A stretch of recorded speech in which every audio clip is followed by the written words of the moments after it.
जनकपुर के नारी बता ऐसे ही प्रभु श्री रामचंद्र जी बारात लेकर के जब मिथिला में आए थे, ऐसे ही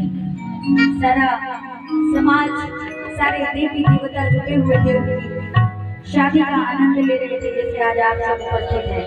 लेकिन जब उनके चारों भाइयों में से तीनों भाइयों पे नजर गई तो वो लोग बड़े गोरे गोरे थे, लेकिन हमारे प्रभु श्री रामचंद्र जी जैसे शालीग्राम नहीं होता है काले से, उनको देख करके वो भी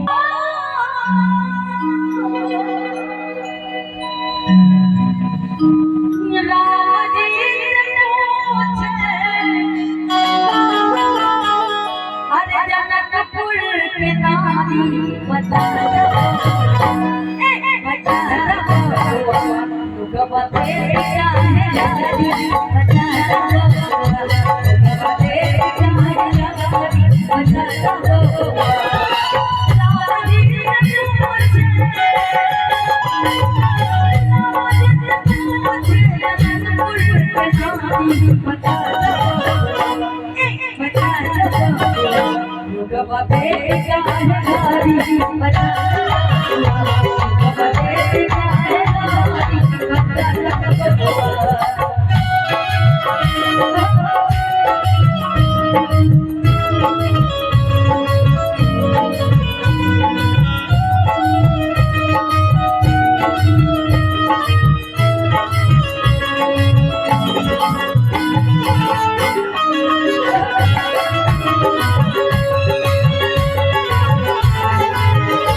प्रभु श्री रामचंद्र जी गुरु जी थे, वही भगवान जब उन पे नजर जाती है मिथिलानियों की तो उनको देख के कहने लगे क्या कि बूढ़ा बाबा के बगल बगल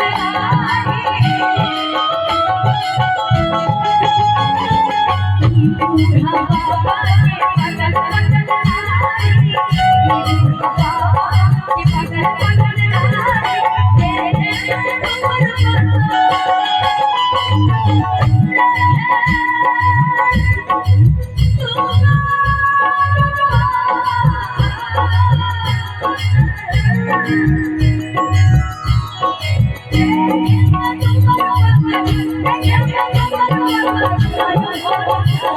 Thank you.